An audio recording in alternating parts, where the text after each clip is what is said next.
हमारा solar system बहुत ही अजीब जगह है। यहाँ ऐसे सेलेस्टियल ऑब्जेक्ट्स हैं जो बहुत सुंदर और रहस्यमय हैं। हर एक प्लैनेट अपने आप में एक अनोखी कहानी रखता है और इनकी खोज हमेशा से ही इंसान को आकर्षित करती रही है। चमकते सूरज से लेकर सटर्न के आइसी रिंग्स तक हर प्लैनेट की अपनी अलग पहचान है। ये प्लैनेट्स न सिर्फ अपने रंग और आकार में अलग हैं, बल्कि इनके एटमॉस्फेयर और कंपोजिशन भी अलग हैं। लेकिन क्या आपने कभी सोचा है कि इन प्लैनेट्स की स्मेल कैसी होगी? ये एक अजीब सवाल लग सकता है, लेकिन ये भी एक अहम एस्पेक्ट है जो ह्यूमन इन प्लैनेट्स के बारे में और ज्यादा जानने में मदद करता है। तैयार हो जाइए अपनी नाक को सिकोड़ने के लिए, क्योंकि हम एक्सप्लोर करने जा रहे हैं यूरानस प्लैनेट की बदबू, जिसे अक्सर हमारा स्मेलियस प्लैनेट कहा जाता है। इसकी बदबू इतनी तेज है कि आप सोच भी नहीं सकते। यूरानस सूरज से सेवंथ प्लैनेट है। यह एक गैस जायंट है जिसका एटमॉस्फेयर बहुत ठंडा है। इसका टेम्परेचर इतना लो है कि ये हमारे सोलर सिस्टम के सबसे ठंडे प्लैनेट्स में से एक है। जुपिटर और सैटर्न के चमकदार कलर से अलग, यूरानस स्पेस में एक हल्के ब्लू डॉट के जैसा दिखता है। इसका यूनिक कलर इसके एटमॉस्फेयर में मेथेन गैस का ही कारण होता है, जो सनलाइट को अब्सॉर्ब करती है और ब्लू कलर रिफ्लेक्ट करती है। लेकिन इसके शांत बाहरी दिखने के पीछे एक सीक्रेट छुपा है। इसका एटमॉस्फेयर हाइड्रोजन सल्फाइड गैस से भरा हुआ है। यह गैस अपनी रॉटन एग स्मेल के लिए जानी जाती है। अगर आप कभी यूरानस के एटमॉस्फेयर में घुसने की सोचेंगे, तो आपको यह बदबू तुरंत महसूस होगी।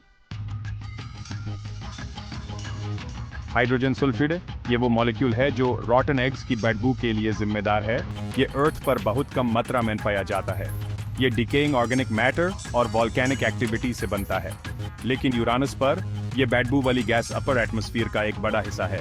यूरानस की एटमॉस्फेयर में हाइड्रोजन सल्फाइड की मौजूदगी इसके यूनिक फॉर्मेशन और कंपोजिशन का रिजल्ट है। साइंटिस्ट का मानना है कि यूरानस सोलर सिस्टम में थोड़ा दूर बना था, जहां इसने सल्फर कंपाउंड से भरे आइसी मटेरियल्स को अपने अंदर समेट लिया। बाद में ये कंपाउंड्स एटमॉस्फेयर में रिलीज हो गए, जिससे यूरानस को ये अलग स्मेल मिली। रॉटन एग्स जैसी स्मेल वेल प्लैनेट का ख्याल अजीब लग सकता है, लेकिन असलियत में ऐसा नहीं है। यूरानस की एटमॉस्फेयर में हाइड्रोजन सल्फाइड गैस होती है, जो इस बदबू का कारण है। अगर हम यूरानस पर जा भी पाते, तो हम इसके पंजेंट एटमॉस्फेयर को स्मेल नहीं कर पाते। इसके कई रीजंस हैं जो हमारी सेंस ऑफ स्मेल को काम नहीं करने देंगे। इस आईसी जायंट पर एक्सट्रीम कंडीशंस ह्यूमंस को सरवाइव करना मुश्किल बना देंगे।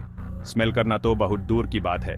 यहाँ के वेदर कंडीशंस इतने हार्श हैं कि हम वहां ज्यादा देर तक टिक नहीं सकते। पहली बात, यूरानस बहुत ठंडा है। यहाँ का टेम्परेचर -371 डिग्रीज फ़ारेनहाइट या -224 डिग्रीज सेल्सियस तक चला जाता है। इतनी ठंड में हमारी बॉडी की सेंसेस काम करना बैंड कर देती हैं।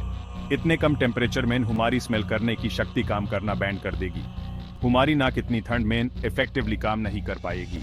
दूसरी बात, यूरानस का एटमॉस्फेरिक प्रेशर बहुत ज्यादा है, जो किसी भी चीज को क्रश कर सकता है।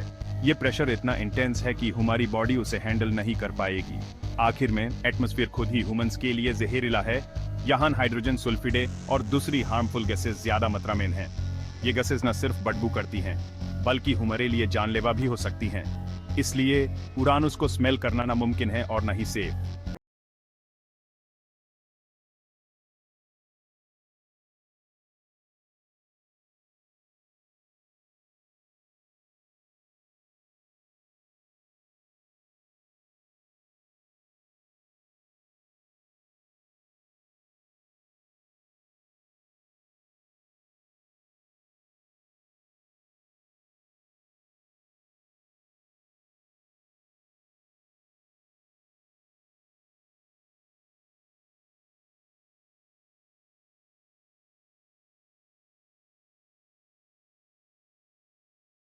नेचुरल गैस की स्मेल आ सकती है।